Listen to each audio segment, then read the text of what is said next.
So now that we have an understanding of why photography is important and what makes good photography, brand photography, let's talk about the different uses for commercial photography within marketing. Not all businesses require the different use cases for photography. Some businesses may have very little use for it. Even people that sell purely digital products, for example, music streaming, aren't going to get the same use or value out of photography, which say, let's sells outdoor gear and clothing is. Now, that's because an entirely digital online product and services business doesn't exist to the same extent in the real world as, say, this hypothetical outdoor wear company does.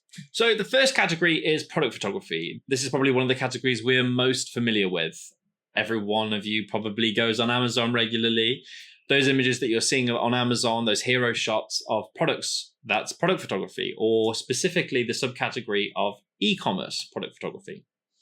Now, within product photography, there's lots of different areas. There's the e-commerce, the products against a white background, or we've got lifestyle. That's usually where we have the products in situ where it might be used.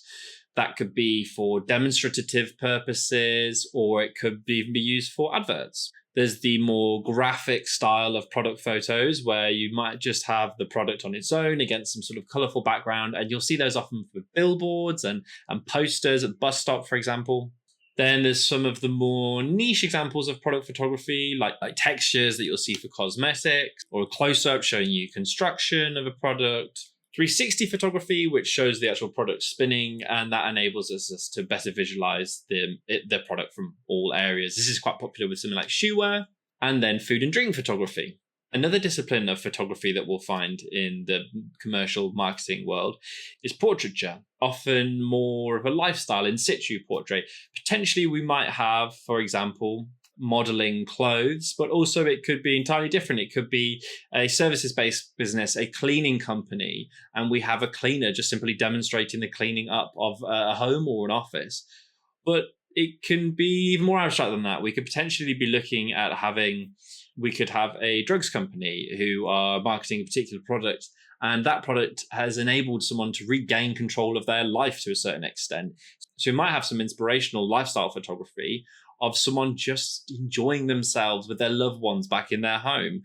And then some final, less common ones are headshots of staff. Architectural photography, this could be used by people wanting to show what their offices look like, but also even by an architectural firm or an estate agent or a property developer showing the properties that they've developed. Events photography, potentially a business is holding a get-together, a seminar, and they want to show what that looked like. And then another final example could be process photography. So this could be imagery of a production line where things are being assembled. It all really depends on what story we're trying to communicate and who we're trying to communicate to, which style of photography we choose.